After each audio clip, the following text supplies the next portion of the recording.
Welcome to the WriterDojo with your host, Steve Diamond. Not dead yet. And Larry Correia. They were all in love with dying. They were drinking from a fountain that was pouring like an avalanche coming down the mountain. Today's episode, On Location. All right, everybody, welcome back to the WriterDojo. Glad to have you back with us. How you doing today, Larry? Good. Every now and then I like to see Steve's reaction when he finds whatever weird thing I picked for the beginning of the episode. Yeah, Jane's Addiction, huh? Is it? No, it's No. Pepper. No, that's Pepper. Is it?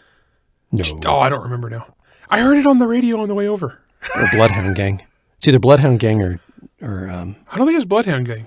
No, Bloodhound Gang did The Lap Dance is Always Better When the Stripper's Crying. Oh.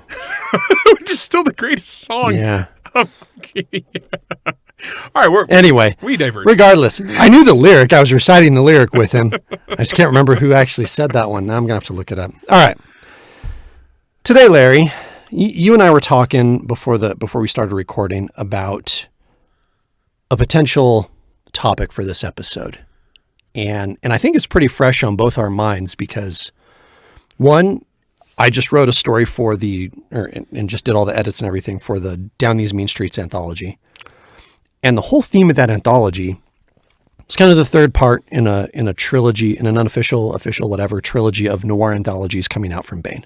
Yeah, edited by me and Casey Ezel. Right. The first one was called Noir Fatale. Mm-hmm. Super excellent. The theme was the Femme Fatale. The Femme Fatale. And I have a story in there that's basically the Kristoff origin story from the Age of Raven series that Larry and I write together. The second one was called No Game for Knights. Yep. A lot of incredibly good authors in that story. The Hard-Boiled Detective. Yeah, I know Chris Rocchio has a freaking awesome story in that one. Rocchio's was really good. And we're going to have Chris Rocchio on the show here in a couple of weeks. Gutter Ballet, I think was the title. First of all, freaking rad title. We're gonna have an episode on wordsmithing with Rocchio because he's so good. He's the best wordsmith author working right now. He's so good. Yeah. And it doesn't come across as wordsmithing. It just comes natural to him. No, it's not pretentious. He's not trying hard to do it. He's just good. He just writes poetry. So that was the second one. The third one, Down These Mean Streets. I have a story in that one, and it's my first werewolf cop story. But the whole theme of that anthology is the city. Yeah, right. It's where the femme fatales and the hard-boiled detectives interact. Right.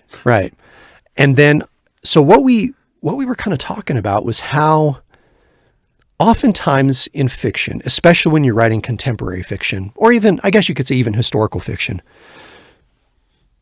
it's really important that where you're setting the location of the story, that it has that distinct flavor, that location feels like what that location is in real life. Yeah, and this was interesting. So this is, like I said, fresh on my mind because I edited. I want to say we have 15 stories in here, 14 stories. It's like 140,000 words. It's a big anthology. Yeah.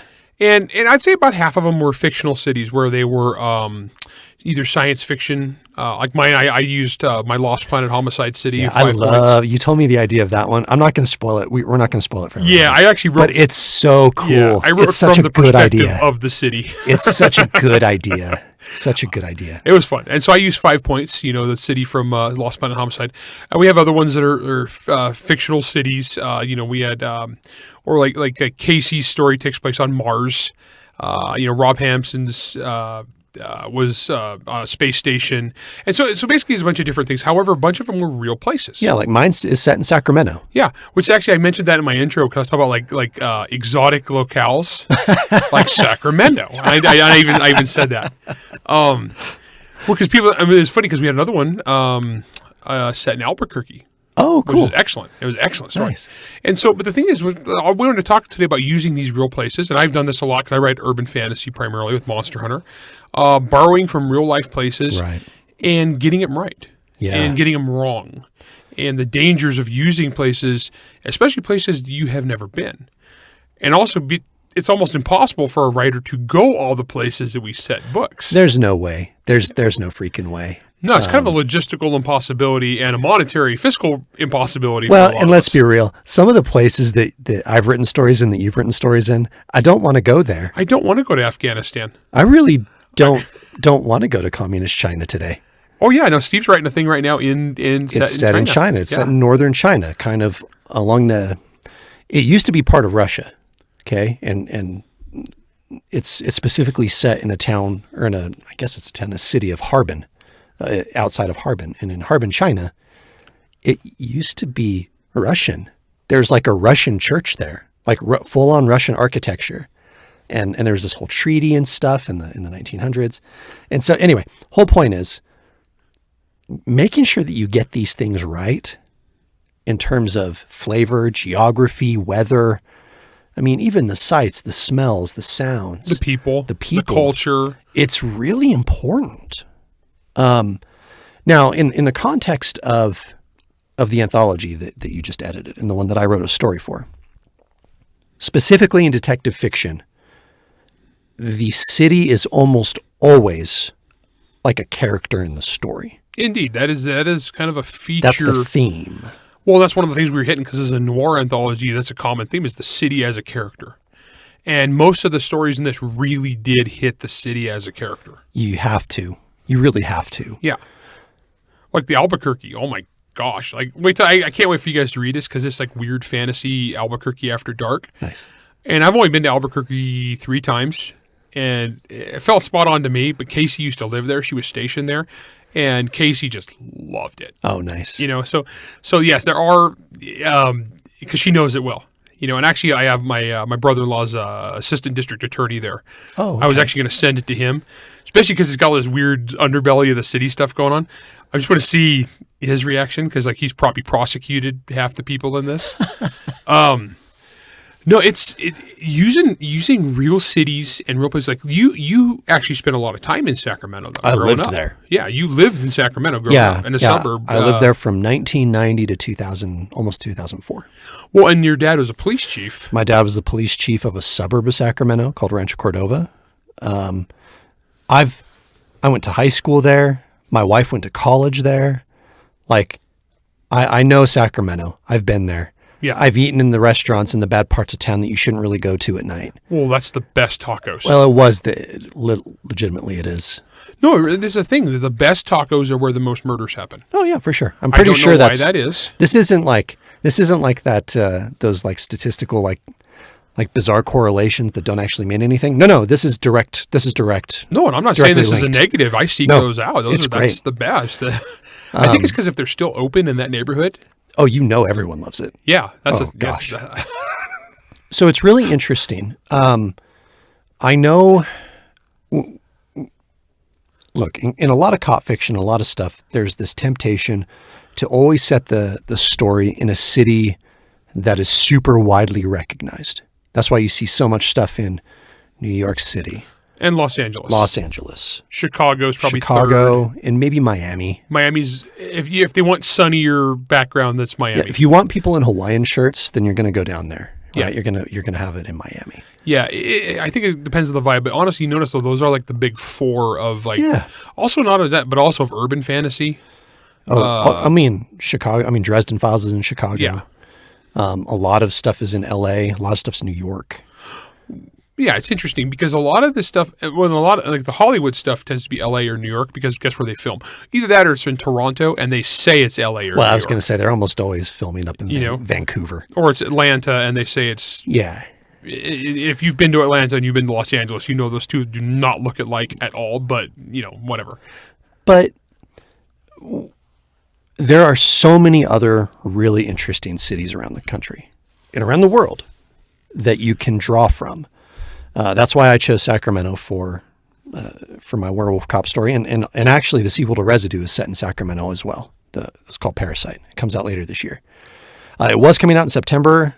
I'm pretty sure it's still coming out in September, but there's been a good weird development in terms of that whole series. But anyway, point is,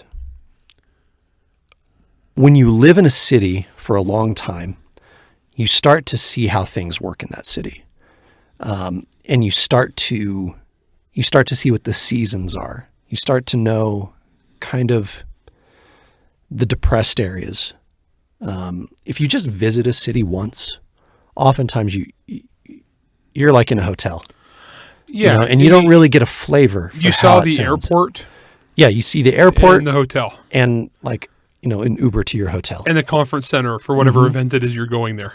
But when you live in a city, you start to see how things interact with each other. You see how the weather really, really has a dramatic impact, not just on the city itself, but on the people. Yeah. And that was something that I really tried to bring out in my story for this. It's called A Devil's Bargain.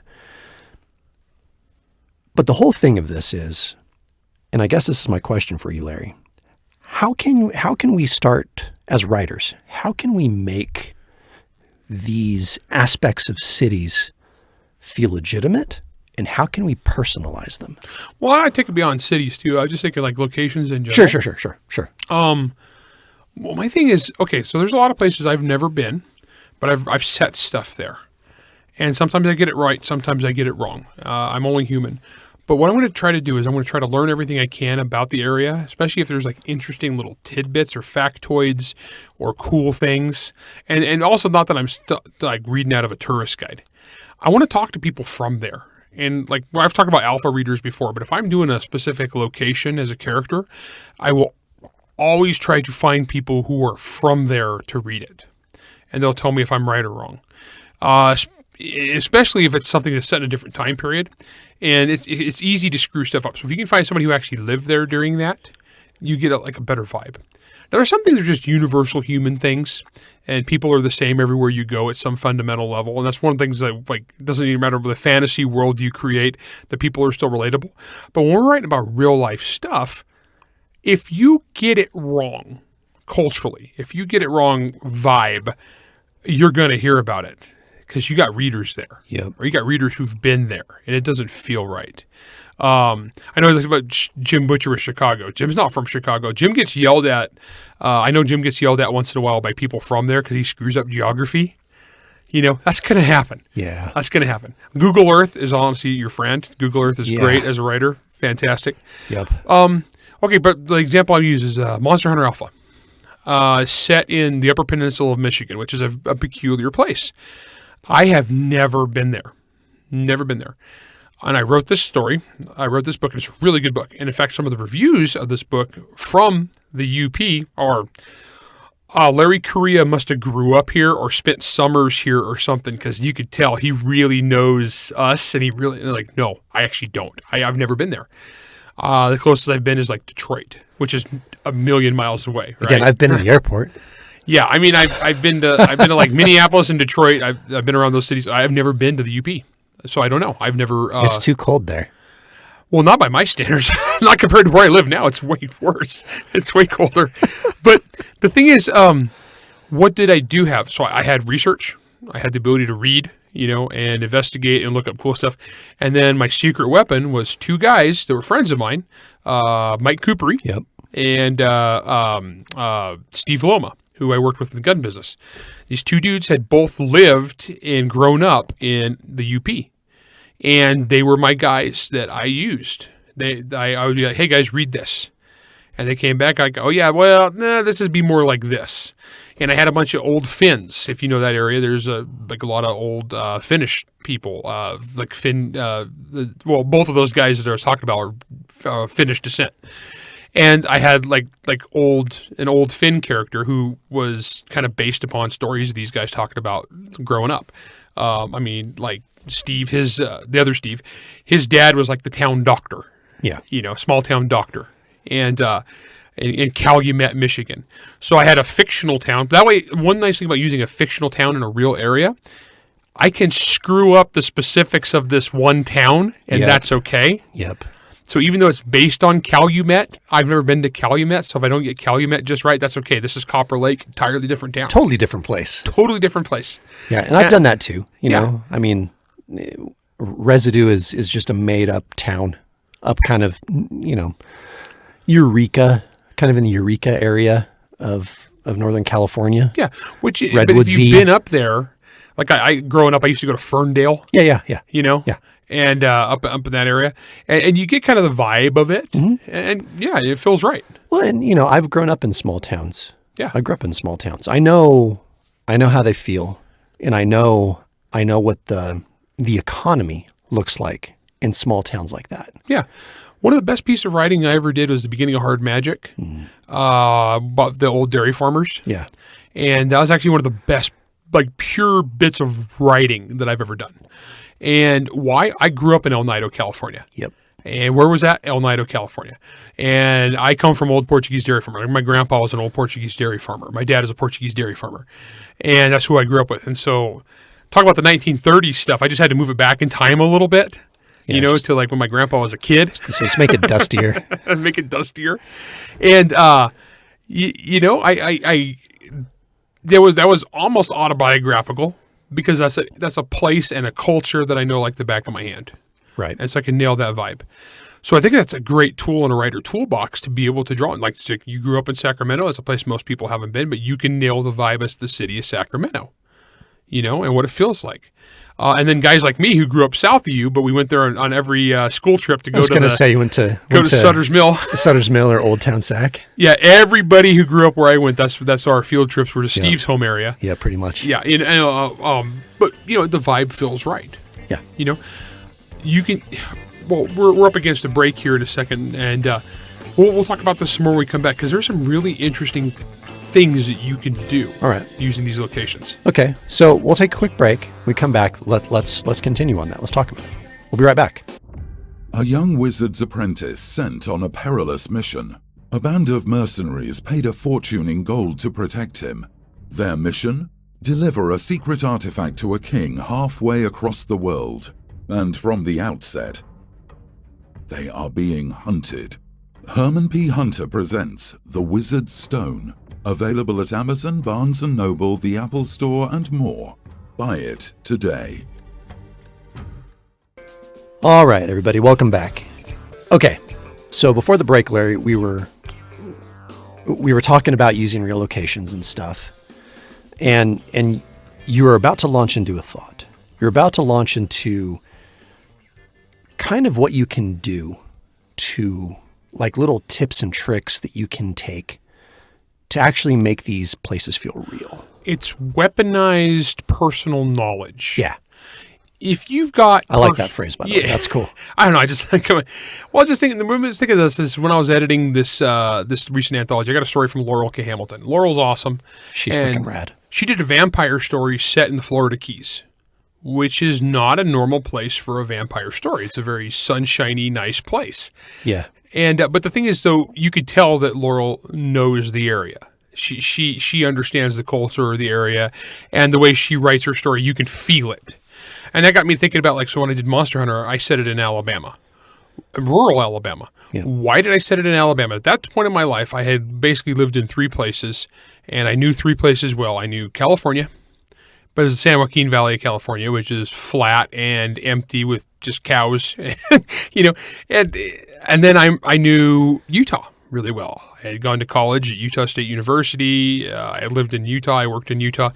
Utah just didn't seem like the best place for setting secretive monster-killing fiction, But then I lived in Alabama, and I love Alabama. And everybody from Alabama, if I say, hey, there's a haunted monster thing down the road, around the corner, down in the forest, that's not hard to believe. Yeah, they won't blink. No, because if you've been there, you know what I'm saying. It's an awesome place. I love it. And so when I was writing Monster Hunter, of the 3 places that I knew the best, Alabama was the one that had the best vibe for what I was trying to accomplish. And plus, culturally, I wanted to write Southerners that were heroes as opposed to the usual stereotypes that get lumped into TV and movies. Yeah. And that bugged me at a personal level. And so I wanted to have, like, heroic Southerners. So it made sense. So that's why Monster Hunter is set in Alabama. But weaponized personal knowledge. So having been all over that state, there was and also Mississippi, there's things like I had this scene with Natchez Bottom. In real life, that's Hatchie Bottom. But I had been stuck in Hatchie Bottom during a really bad rainstorm and a flash flood. And it is a dark place. It is a scary place. It's the kind of place where the locals have a lot of legends. Sure. So people who live in that area, like, Walnut, Mississippi or whatever, they'll tell you stories. Yeah. And so honestly, so I'm writing something that's kind of a scary thing. So they turned into a fictionalized version. So they have those stories, and when you're sitting there in the middle of a rain, like a crazy rainstorm, flash flood. Oh yeah, we were stuck. And there's the lights are out sometimes, whatever. Was it that hard for you to believe that there wasn't some craziness going on in those shadows. No, yeah. So for me to be able to write crazy monster fiction set in that location, not a problem. Right. Not a problem. And then down a bit on the south, I did other areas. I moved stuff around very liberally with geography and tweak stuff. I took one particular giant weird building in southern Tennessee and moved it to the central Alabama. I could do stuff like that. But the thing is, culturally, I knew the people. It's funny because even then I still screwed up stuff because at one point I had somebody talk about given directions and they referred to the road or the highway as the something as opposed to just the number, which I guess they pointed out they don't do that. That's a Western thing. I don't know. I'm a Westerner. I don't know. I didn't even catch that I did that, but you know what? Yeah. It was Julie was the one giving directions and she's been all over the country and all over the world. So I'll blame it on that. We're not perfect. Seems plausible to me. Yeah. But as I was saying, weaponized personalized knowledge, there are certain authors who are really known for the locations as a character. And a lot of times it's because they have personal connection to it. They have knowledge of that. And sometimes they don't have knowledge of it, but they fake it. Like I said, Jim Butcher's not from Chicago. Yeah. But Jim writes a Chicago as a character in Dresden Files. You can do it. I remember when I was writing my story, The Gift, for the Monster Hunter anthology. And great story, by the way. Yeah, I set that in Mexico because I've lived in Mexico. I lived in Sonora, Mexico. And one of the things you learn when you go over there, I lived in this little town called Guaymas, it's a port town. It's right on the Gulf of California. It's a port town. It's very poor. It's very depressed. It's extremely Catholic. And I don't know, the location of it is bizarre. Like there's it's really close to like this very mud and boggy, almost kind of subsequent port area. The main city, which is a port, and there's like some hills and stuff around it. And then a little bit further to the west is a very rich area. Like this is where all the rich white dudes go and retire down there. It's called San Carlos. But every day I was down there, I lived there for about a year. Every day I remember walking by a church. It was a Catholic church. I remember walking by it. And there wasn't anything wrong with it. I never felt anything bad about it. It was just a nice Catholic church. But it left an impression on me. And if you know anything about Mexico, there is a lot of superstition there. There's a lot of religious superstition there. The line between supernatural and superstition is very, very blurry in a lot of Mexico. And so I thought, well, shoot, like I can use some random, I can fake some random city in the U.S. or like kind of like you did what you were talking about with Alabama, I can lean in on some of this stuff and set a story in Mexico. And so there's a few locations that I talk about in Mexico, in Sonora. And this story is set in Guaymas. And so that church is in the story. It's right there. Yeah, you just monstrified it. I just monstrified it. I turned it into straight up Catholic horror. And then the ending of the story is in San Carlos. And so I talk about the roads there. I talk about, the churches, the people, the superstition, the religion, the Catholicism that's all baked in, inherent within these people. And when I mean baked in, it's baked in. Mm-hmm. Like it is in their skin. It is in their blood.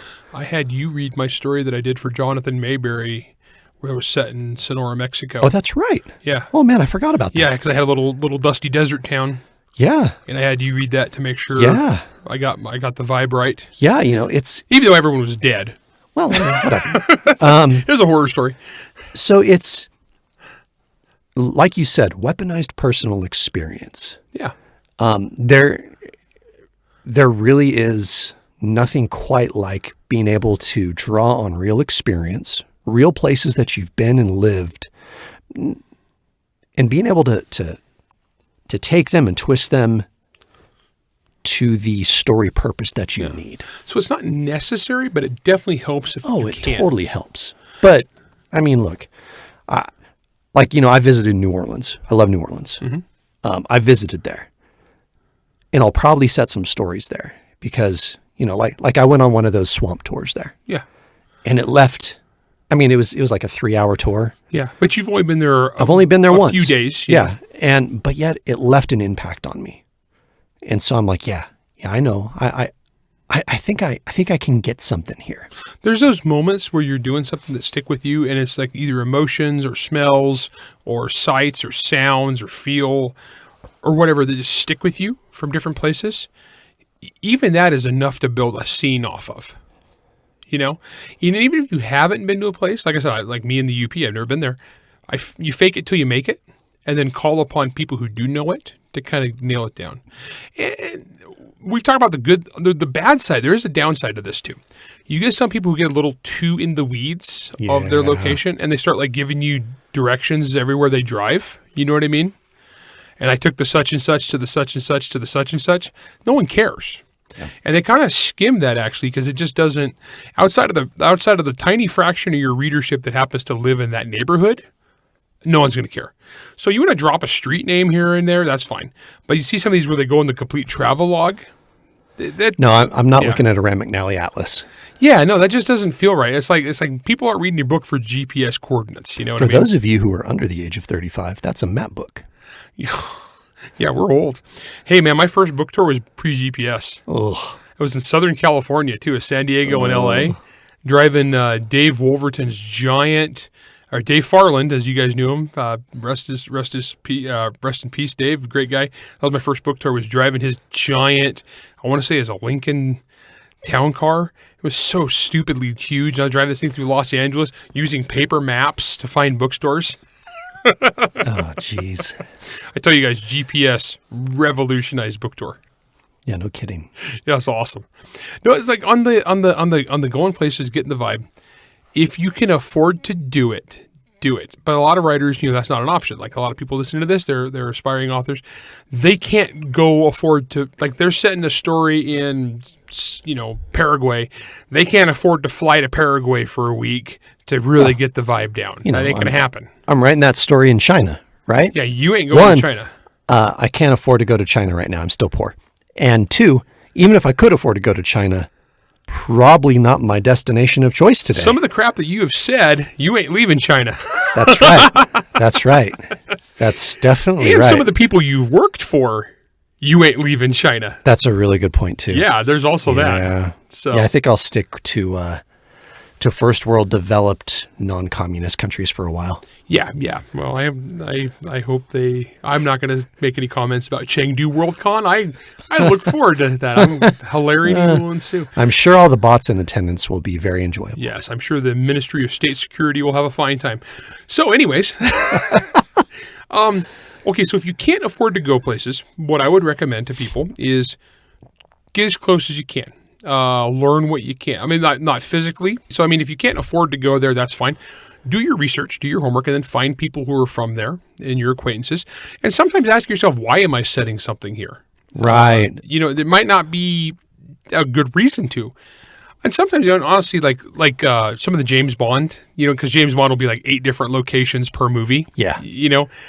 And it's because they can afford to do these cool shoots around the world. But some of the places they go to are places that, like, honestly, no one in America has ever even heard of. No. Like, he's gone to cities that, like, I'm a kind of a geography nerd. I'm the dude, when you get on the airplane, they have a little, on the back of the seat, you can play the little trivia game where you, like, and I'm like 99 for 100 on that thing, right? Every time. I'm the guy that plays the stupid Google Earth game where they'll show you a picture somewhere and you guess where it is. I love that stuff. I love geography. I'm too busy being terrified of flying. Yeah, that's true. But this distracts me. But there's places where they set these stuff that, like, honestly, it doesn't really matter. It works for them. And they can get it wrong, too, with impunity because it's James Bond, all right? So it's all about the location being different and exotic and cool. And no one's expecting accuracy. Plus, James Bond isn't going to, like, where the normal people are. James Bond is going to, like, the secret casino. He's too busy going to the moon. Yeah. To a space station. Well, I think that is the one movie they'd rather forget. But honestly, I do think it's going to be Henry Cavill next. But, like, I like Henry Cavill. I hope so. I'll go with Gosh. Henry Cavill. I would have took Idris Elba, but Idris is getting too old. Love Idris. I don't think he's too old. I just saw the newest Luther movie. He still can do it. Well, he's Idris Elba. Yeah. You could do that song, That's- Idris Elba. Yo, Coffee Man. If you guys haven't watched that, look it up. It's a music video called I'm Idris Elba, and it's hilarious. All right, but anyways, location. I've set stuff in London. My knowledge of London is basically 4 days playing tourist. Yeah, that's about the same for me, yeah. So I have a shallow knowledge of London. Yet when I wrote a scene in London for Monster Hunter Siege, what did I do? I wrote it from the perspective of a tourist. Yeah, and I think that that's a good thing. Look, one of the things that you said earlier is I think the very first question, and that's why are you setting it here? Yeah. And honestly for that, because Monster Hunter Siege was one where he's bouncing around the world getting ready for this great big crazy mission. If I set the scene from the point of view character who also is lost and doesn't know his way around and has been in town for a couple days, you get a lot of leeway, a lot of slack. So I use specific places that I had actually been. Well, and that's no different from some of the stuff that we've talked about earlier, Larry. And that's that as long as any scene that you're writing, it needs to be from the most interesting point of view. Yep, we've talked about that many times. And sometimes when you're going into a city, the most interesting point of view is the person that knows all the things. And I think we see that in detective fiction a lot because the detective knows that city. It's his or her city. Yeah. In fact, they often refer to it as, this is my city. Well, they've always got it's possessive. And they always know where to go, who the contact is, who to talk to. They know the seedy club. They know the taco truck. They know the prosecutor. They know the ambulance. They know the local crackhead. They know everybody. But then there are the other stories, especially outside of the detective, the fish out of water story. The fish out of water stories. And I think that that's one of the best ways to handle dealing with a city that you are not familiar with. Cody, to be fair, the movie Taken, the classic Liam Neeson movie, they did that where he came in and he was fish out of water, but using his particular set of skills was immediately able to start cracking heads and working off of like what the clues he had. But it wasn't a location that it was his location. No, and in fact, most of the places that he went to within the confines of that narrative are fairly generic. Yeah. Well, and then it's stuff like, and then when you need to bring in a character that does know the place, like he had the French cop that he knew, you bring in the other character that has those connections. Mm-hmm. So you guys can work within the constraints of your knowledge and then do your homework after. Just my thing on locations is just tread carefully because the more you screw up a real life location, the more that's going to haunt you. Oh, yeah. Like you can screw up little things and get a pass, like that's okay. But if you screw up cultural things, personality things, they're going to hate you for that. So honestly, it's one of those, I would say it's a balance of research, time, and then finding people with that weaponized firsthand knowledge.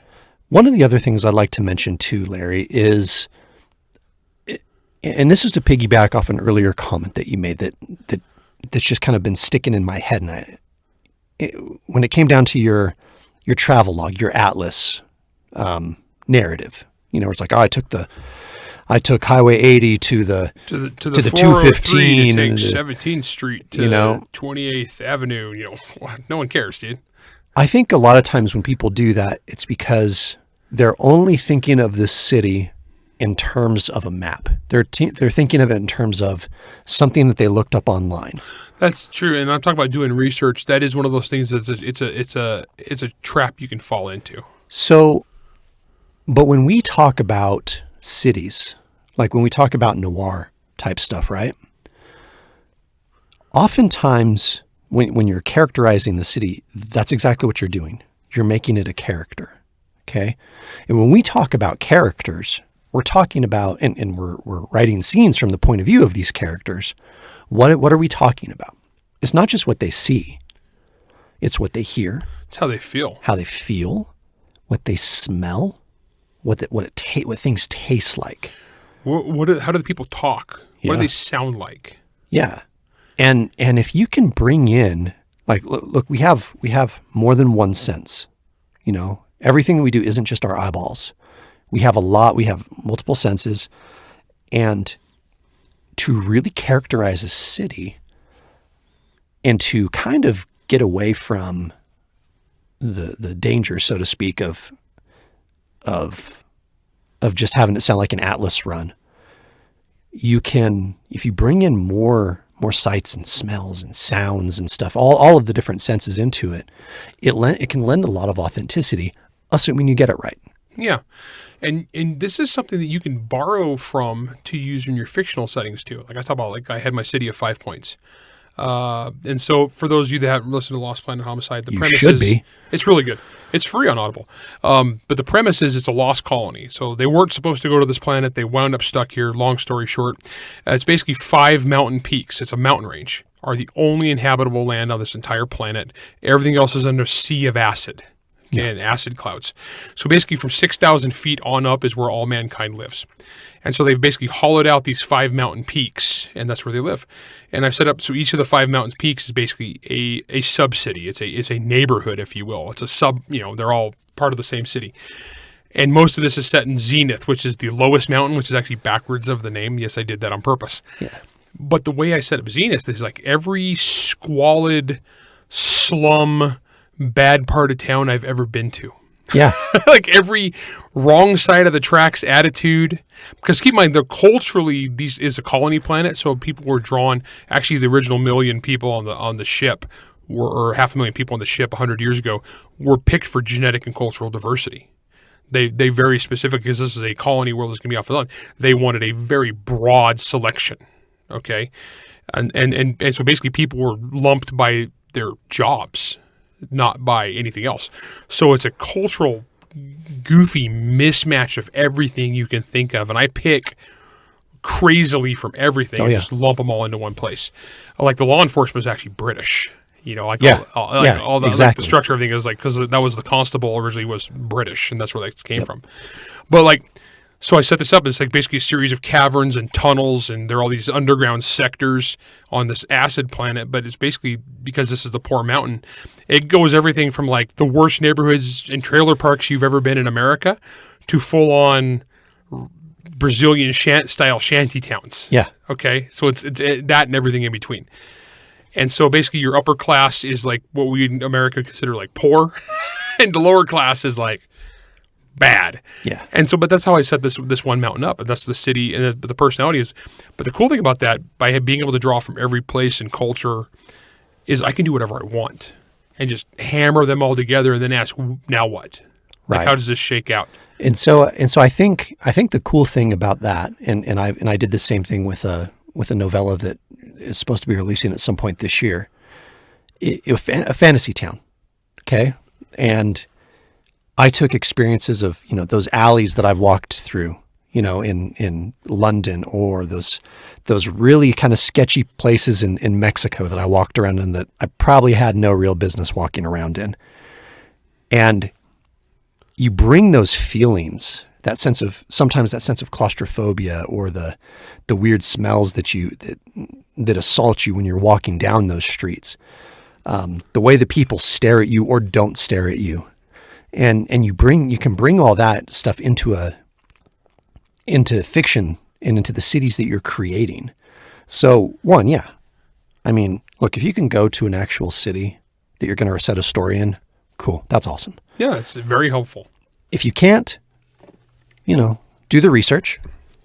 But if you decide to make up a city, draw on real life experiences to pull that in. There's little things too, like different cities and different cultures, personal space. Yeah.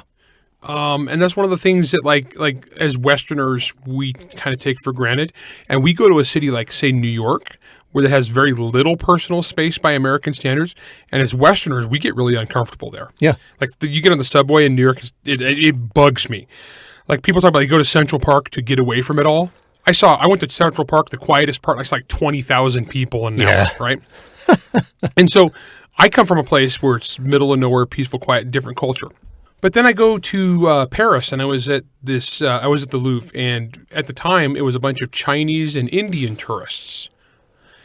No concept of personal space. No. They are literally standing on your heels. which is weird because the Parisians were taken aback by how little personal space was taken for granted by the Indians and Chinese.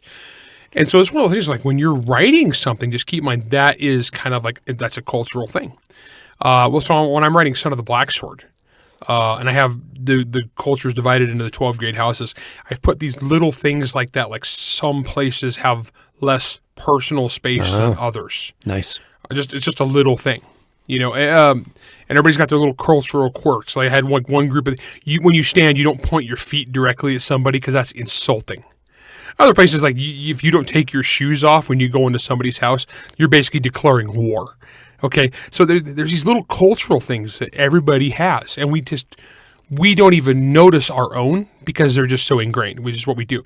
As Westerners, we have a different concept of personal space and speech and the way we conduct ourselves with people that's different.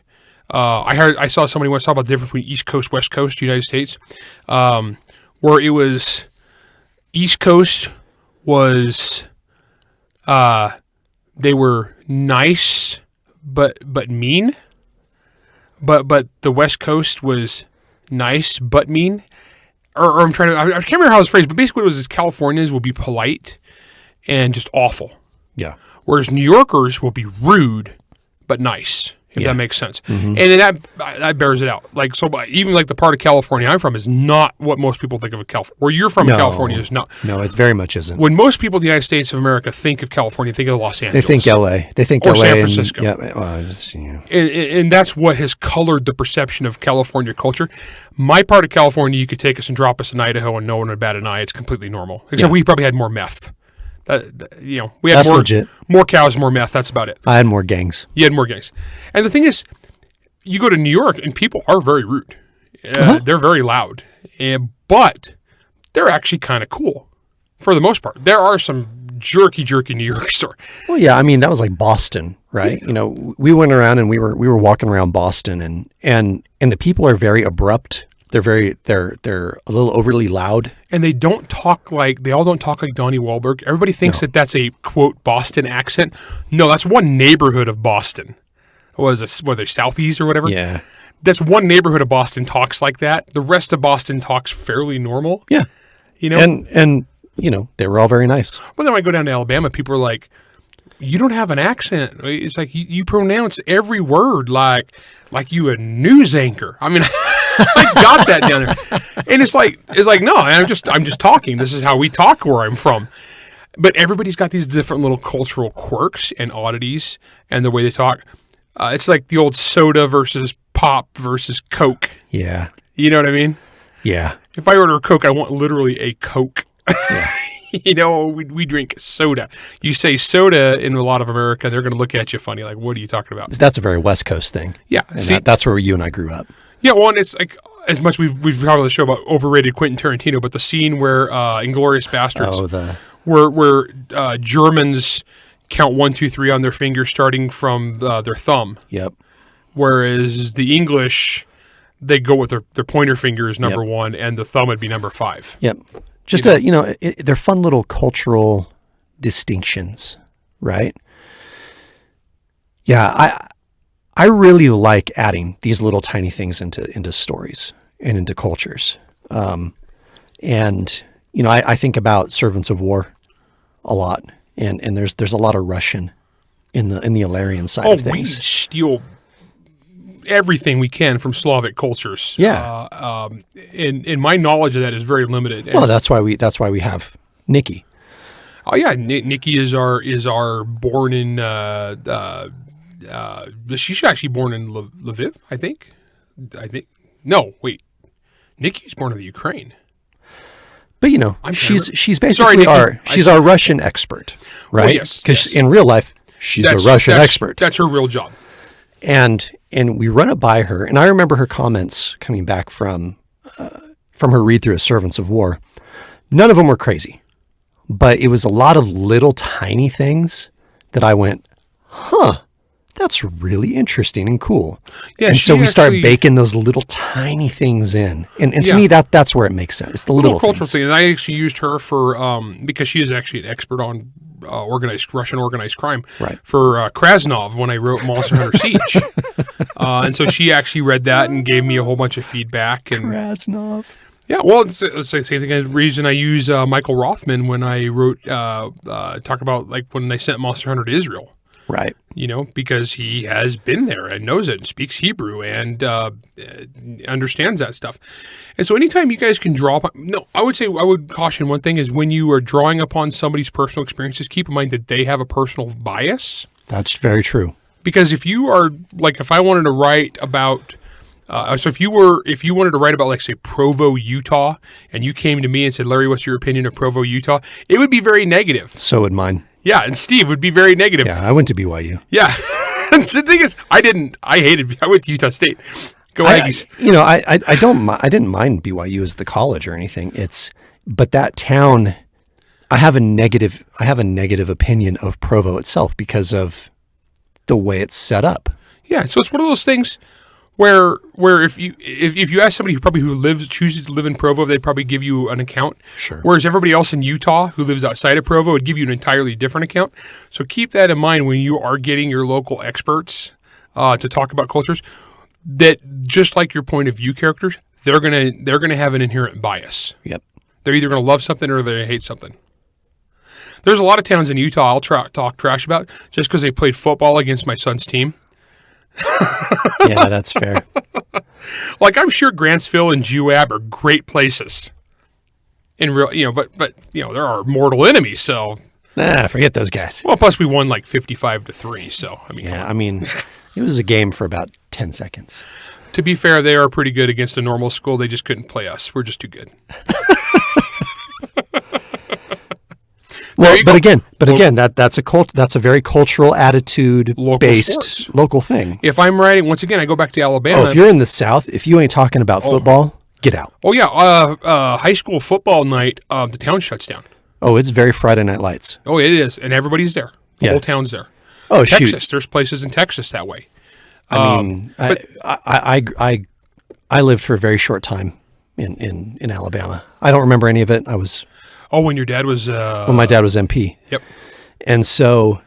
Fort McClellan. Yeah, when Bear Bryant died, who was an old coach for them, it was like the state shut down. Oh, guys, you got to understand, that's like the Pope died in Italy. Like, it shut down. That's a big deal. And so... a lot of times authors, authors make the joke of, it's the sports ball thing I don't care about. You might not, but the people that your characters interact with very well might. Oh, yeah. And you need to get sports. Dude, sports is religion. You need to get that crap right. Well, I'm a sports dad, so I get it. I'm a writer nerd. I love sports. Steve sports. Like a lot of, we talk about writer nerds. Steve is actually also a walking encyclopedia. I love sports. I love sports. And Steve's also the guy, he's the contender in every fantasy football league. Yes, I am. Because it combines his love of Dungeons and Dragons and accounting. If only there was a job for this. Wait, there is. It's probably gambling. I don't want to do that. No, but here's the thing, guys. Keep in mind your characters.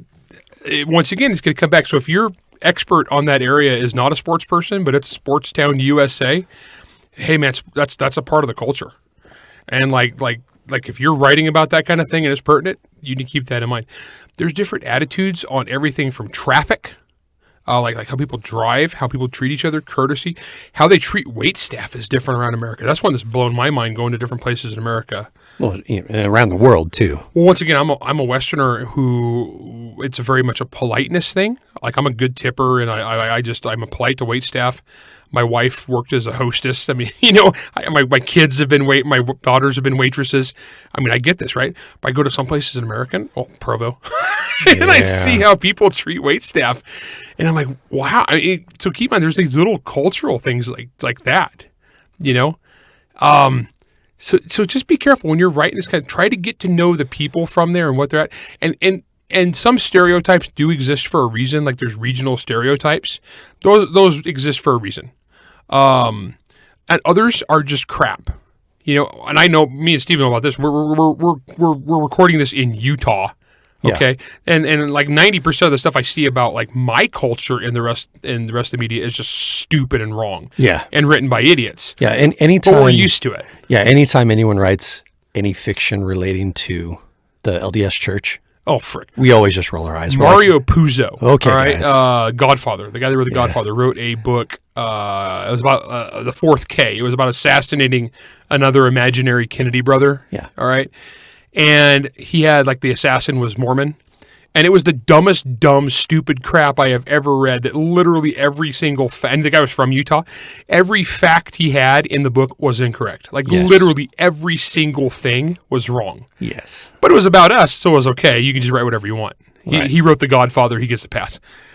Guys, you're better than that. Do your homework, do your research. Like I am not Muslim, but if I'm writing about Dearborn, Michigan, and somebody who's Muslim in a Muslim community goes to a mosque, I owe it to my readers to do enough research to make sure I get my facts correct, and I write this in a way that is believable and human.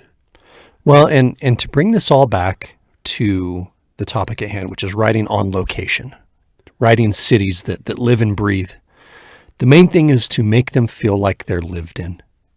Make them feel like this is a legitimate city that has its own legitimate culture, its people, and its own experiences. Original Star Wars versus the prequels. Correct. Yeah, perfect example. Exactly. One has life and energy and soul, and the other one is a cash grab. In front of a blue screen. Correct. Yep. All right, that's all the time we have for you today. Hopefully you enjoyed the episode. If you didn't, well, screw you. If you did, awesome. If you have any other questions about this stuff. Steve's channeling his inner New Yorker. That's right.